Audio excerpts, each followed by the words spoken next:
Hello everyone, Tina Gale back, and welcome to 2014 My Scrapbooking Favorites. If you will check the links below the video if you're watching on YouTube, or the links posted on my blog post, you'll see that I'm participating in a video hop with some other amazing creative women. And so we've all decided to do these videos of our top picks, and this is video 1. There's going to be 2. This is video the essentials, and then we will do one of our style makers in the second video. So be sure to come back for the second video, and be sure to check out all the links to the other YouTubers.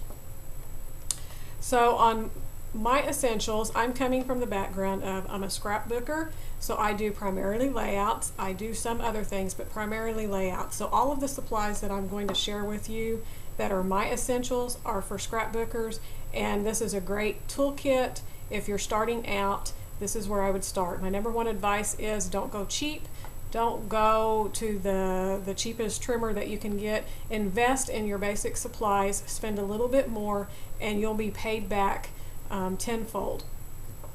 So this trimmer here was my very first trimmer, and I still use it. It's a Cutterpeed, and the only reason that I have another one that I use is this one's a little bit long for my crop bag, and when you carry them around sometimes they get warped and they don't work so well, and it's really hard to find a trimmer that cuts straight and stays sharp, and so I wanted to keep this one in prime shape.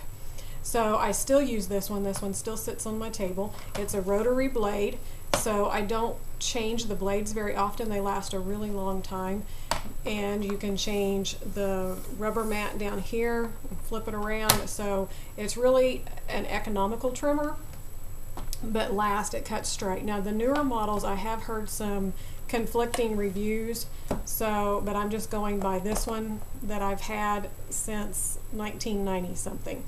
Still going strong, still my favorite trimmer. I now have this one. You can get this one at Michael's, Hobby Lobbies. This is the model that Close to My Heart carries. So this one I use when I go places, and it has just the blade on it. It's not a rotary trimmer. It has a lock here so that when you travel it won't flip up, it will protect. It cuts really straight, it cuts sharp. It's not quite as good as a rotary trimmer in my opinion. I think those cut cleaner. Sometimes when this one gets dull it will kind of feather your paper, so you just have to change this blade, and I do change it a lot more often than I do my rotary trimmer.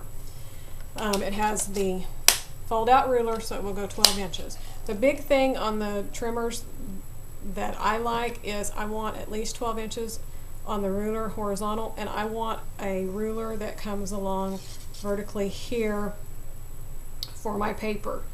A lot of trimmers don't have that, and I'm going to do another video comparing some trimmers because I have a lot, but these are my 2 favorites. Okay, so for adhesive, my favorite adhesive is the ATG gun. It's really strong. It holds your paper and your projects together well, even if you're doing albums, creating albums your own with chipboard and paper. It's a really strong adhesive, and it's the most economical adhesive that you can get. It has a large roll that you change out, and you can buy them in bulk online. If you're working with smaller projects or you can't handle the bigger gun, then I recommend the Tombow Mono adhesive, and that's a good strong adhesive that comes in permanent or removable. Then for your liquid or your wet glue, I use the Liquid Glass by Close to My Heart. It holds really strong. It dries clear. It will glue metal, chipboard, wood veneers. If I make albums with chipboard, then I do everything with the Liquid Glass. It's by far my favorite. And the one tip that I have is to always leave it upside down. Don't ever turn it back up this way. If I'm using it on my table, I always leave it laying like that, and then I don't have problems with it clogging. And it fits in my drawer right underneath my desk. I keep my tape like that, and it just sits inside upside down. So with your Liquid Glass, always try to store it upside down. Then you're going to need some kind of pop dots, dimensional dots. These are just some cheap ones from Michael's. The most economical way is to buy a roll of foam tape. You can get it online, Amazon. That's the cheapest, but I've run out, so I'm just using those up. And then glue dots. And I keep two different sizes. This one, I'm not sure if you can see, but it's like a medium-sized dot, about 1/2 inch, and then little tiny ones for smaller items. For scissors, I like the Cutter Bee scissors. They're really economical. You can get those at Michael's and Hobby Lobbies. Then they also have these that have the titanium blade. So if you're cutting anything that has adhesive on it, they won't gum up. They'll clean off. If they do get sticky, they'll clean off real easily. So those are my top picks for scissors. And then the other ones are the Tim Holtz tonic scissors. And these are great. They have the same blade so that they will clean off and they don't gum up. But they're heavy duty, so they will cut through chipboard, metal.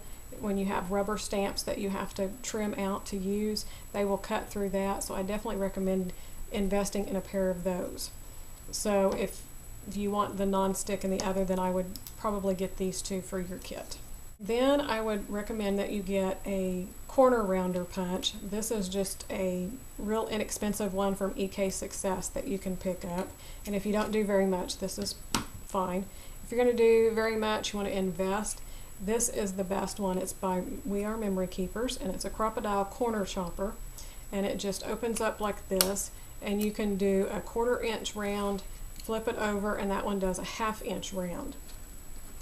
So I'll just show you here, there's 1/4 inch and the 1/2 inch round, and it will cut through several sheets of paper. It will cut through chipboard, metal. They're really durable, and they're going to last you a lifetime. So if you can afford it, invest in a good set like that. If not, just get you a less expensive one like EK Success. Next would be inks, and I would recommend that you invest in a good black ink. I use the Close to My Heart inks. Memento inks are a really good ink that you can stamp your images and still color in. They're not going to bleed. They work well with clear stamps, which is what I like, so that you can see through them. So invest in a good black ink pad, and then you're going to add a brown, which I use chocolate more. And then next I would add a gray, and this is the slate ink pad. Tim Holtz also has distress inks, and I like these two. I have a walnut stain and an antique linen, depending if I have lighter paper or if I have darker, or I want a darker distressed look when I'm distressing papers.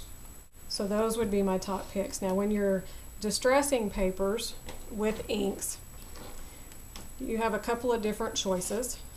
If you don't do very much and you just want a really cheap, economical way, you can get these yellow sponges. Just cut it into 8 little wedges, and then I have these little bulldog clips, and most of mine are decorated with washi tape or scrapbook paper or something, ribbon to make them pretty. And then you can just distress your edges that way. If you're going to do very much, then I would recommend the Tim Holtz. This one's been around for quite a while, and now he has a round one. And then I just get refill applicators. So make sure these are the foam applicators. You want these. They also carry felt, which those are for different techniques, but just for distressing and inking the papers, you want one of these. And then foam applicators, and you can have them for each kind of value of color that you have. Then, if you're going to be using inks, and even if you're not, you definitely want a work surface protector. This is a non-stick craft mat. It's heat resistant. It will wipe clean with a baby wipe or a paper towel or whatever. It will not stain. The only thing that I can tell you that you shouldn't do on it is sand on it. This one, which I'm not sure, right here. My son was so impressed with it that he thought he could sand on it. It wouldn't hurt it. So no, it will scratch if you sand. So don't sand your mat. So this is great if you're going to use a lot of inks. If you get into gelatos, watercolors, anything like that that's messy, then you're going to want one of these because it will not get messed up. Now if you're not going to do a whole lot of messy, Then these mats that you can find in the sewing section, and they also sell them in the scrapbooking section. But the fabric ones seem to run cheaper for the same mats that you would buy in scrapbooking, so be sure to check both places. My mat, I wanted it 24 inches so that I could work on double page layouts, since that's what I primarily do. So they have them anywhere from 12 by 12 to, you know, bigger, and a lot of them that I ran to, especially the scrapbook ones, were not 24 inches. They would stop at 23, which doesn't make a lot of sense to me. So be sure that you think that through before you buy your mat, how big of a surface that you want to be working on. Like I said, this one is heat resistant and it will wipe clean. This one, it will wipe clean, but it will stain if you get ink and stuff on it, which I have just a little bit. That's why I recommend going ahead and having this one too. It will clean up, but it will stain from your paint and your inks. And it is not heat resistant. So if you heat with your heat gun on this, it's gonna expand and bubble up. So if you're gonna heat, you're also gonna want this one. Next up, I'd recommend that you get a journaling pen. This is by EK Success, and it's a black journaling pen. They're really inexpensive too. I like this one because of the way the handle is. It's really easy to write with, and I like the size of the tip. You can also get Zig Millennium pens, and they come in different sizes of tips. I like to have a brown one too, so if you have a black one, add a brown one. Also a white journaling pen. So this is a Uniball Signal pen. This is the best pen that I have found for a white pen. Next up, I like to have border punches. And this scallop border punch was the first border punch that I ever had, and the only one I had for a long time. So a scallop punch is a really great choice if you're only getting started. So there's the scalloped, and then this one has the circles cut out of it. It's called a treading water punch. Either one of those are good. Since then I've added, and this one is a scallop, but it's a small scallop. So I really, really like this one. This is pretty much my go-to anymore. And then this one by EK Success is a larger one that I love, and it actually has these little circles that are embossed, but unless you punch really hard, they don't show up, so it's just a large scallop. So these two are my go-to right now, but this is what I started with. So I would just suggest getting some type of border punch that you like, that you can use on several pages. Next up, I would suggest that you find some generic shapes of a punch or dies that you can get, that you think that you can use across the board in a lot of pages. I know a lot of people don't think butterflies are hearts. If you're scrapbooking all boys, you might not think that those would work enough for you, but I have no problem using butterfly punches on boy pages, so it's just up to you. But one good choice is to do circle punches and then a scalloped circle that will fit, the circle will fit inside of it, and you can layer up and make lots of different embellishments out of your paper, real inexpensive to add to your pages. So that's one good choice, is just start with one circle and a scalloped. Or find a generic shape like hearts. If you have boys, it could be stars or the butterflies. These are some of my most used punches right here. They stay out on my desk or close to it so that I can make up lots of embellishments. If you have a die cutting machine, then you might choose dies in the same way, circles, squares, and then the scallop circles or squares, and then generic shapes that you could use on multiple types of layouts. Next up, let's talk cardstock. You have primarily two different choices of either smooth cardstock or textured cardstock. I lean to use more of the smooth cardstock, but I like a heavier weight and not real flimsy. So I have two brands that I use. The first one is close to my heart. We have a beautiful palette. It also works well because I have all close to my heart ink pads, ribbons, and embellishments. So having their cardstock is really great because then everything matches up. It's also pretty economical. You can buy it in sheets by one color, or you can buy a pack that has two each of 10 different colors. It's a smooth cardstock, and it's a 65-pound cover weight, so it's heavy, but it's light enough that it cuts well in the electronic cutters, and it's about 60 cents a sheet. My other favorite is American Crafts cardstock that you can buy in individual colors, and you can also buy multi-packs. Just ignore all this. I actually have other paper in this. It's just holding my paper, but this was a primary pack, so it has all the primary colors. It's an 80-pound cover weight paper. It is textured on one side, but if you don't want the textured, then you can flip it over and use the back like I do quite often so that it's smooth. You can buy it at Michael's, and you can buy it online. There are some places that run it really cheap online, and I'll be sure to link those up in the bottom of the video too. So I saved the best for last, paper. Pretty paper. So you can buy paper by the sheet, which is normally about the most expensive if you're just looking at price per sheet. But as I'll explain as you go further along, in the end it might be cheaper, just depending on what you need. So this is a pack from Close to My Heart. I have a lot of their paper. It comes with 6 sheets of pattern paper, double-sided, and 6 sheets of cardstock. So it's really great. It's a small pack for under $10 where you can get a sampling of papers. Or you can go, most manufacturers sell collections. This is a newer collection, the Simple Stories Sweater Weather Collection. They usually come with about 12 sheets of pattern paper and then a sticker sheet for a little under $20 and up. So if you're wanting more paper, then you can go to a little bit bigger collection. The biggest are these value pack papers. But I want you to think really long and hard. When you buy these, it seems really cheap in the beginning because you can get one if you have a coupon or sale, then it's like $10, and you think, wow, like this one has 48 sheets. And you're like, that's a great value. But you need to really look, because a lot of times there's a lot of paper that you won't use. So if you're going through here and go, I don't like that, I'm not going to use it, no.